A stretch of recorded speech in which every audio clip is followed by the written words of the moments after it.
রাজশাহীর তানোরে আনুষ্ঠানিকভাবে উদ্বোধন করা হয়েছে কুটুমবাড়ি এগ্রো রিসোর্ট। অরণ্যভূমির মাটির ঘ্রাণ, কৃষি, প্রকৃতি ও গ্রামীণ জীবনকে কেন্দ্র করে গড়ে উঠতে যাওয়া ব্যতিক্রমী এই পর্যটন প্রকল্পের উদ্বোধন ঘিরে রাজশাহীতে আয়োজন করা হয়েছে বিশেষ অনুষ্ঠান। বৃহস্পতিবার রাতে রাজশাহী নগরের একটি আভিজাত রেস্টুরেন্টে আয়োজিত প্রকল্পের উদ্বোধন ও বিশেষ অতিথি সম্মেলনে কুটুমবাড়ি এগ্রো রিসোর্টের ভবিষ্যৎ পরিকল্পনা তুলে ধরা হয়। রাজশাহী শহরের কোলাহল পেরিয়ে প্রায় ৩০ কিলোমিটার দূরে তানোর উপজেলার মুন্ডমালা পৌর এলাকার চুনিয়াপাড়া গ্রামে বরেন্দ্রভূমির উঁচু নিচু জমি ও লালচে মাটির উপর গড়ে উঠছে এই প্রকল্প। উদ্যোক্তাদের পরিকল্পনা অনুযায়ী শতাধিক বিঘা জমির উপর কৃষি, প্রকৃতি ও পর্যটনের সমন্বয়ে গড়ে উঠবে কুটুমবাড়ি এগ্রো রিসোর্ট। চিটাগাং, কক্সবাজার বা কুয়াকাটা এই ধরনের জায়গায় আমরা শুধু ঘুরতেই যাই, ওরা কেন এখানে আসবে না? ওরাও এখানে আসুক, আমরাই শুধু টাকা ওদেরকে দিয়ে ওখানে যে এনজয় করে আসবো, ওরাও এখানে আসুক, এনজয় করুক।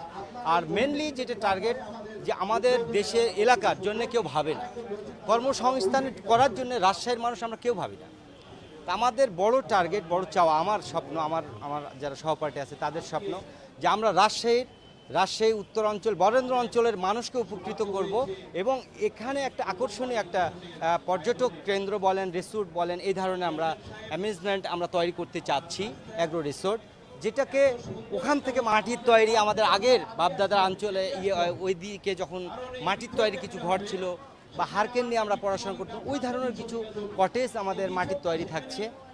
আমাদের এগ্রো খামার, ওখানে গরুর খামার থাকছে এবং একদম ন্যাচারাল। প্রকল্পের অন্যতম আকর্ষণ হিসেবে থাকছে মাটির ঘর। শহরের জীবনের ব্যস্ততা ও কংক্রিটের দেওয়াল পেরিয়ে দর্শনার্থীরা এখানে মাটির ঘরের বারান্দায় বসে খোলা প্রকৃতি উপভোগ করতে পারবেন। দূরের মাঠ দেখা কিংবা নিরিবিলি পরিবেশে সময় কাটানোর সুযোগও থাকবে। অনুষ্ঠানে প্রশাসনের ঊর্ধ্বতন কর্মকর্তা, শিক্ষক, চিকিৎসক, সাংবাদিক, ব্যবসায়ী, উদ্যোক্তা ও সুধীজন উপস্থিত ছিলেন।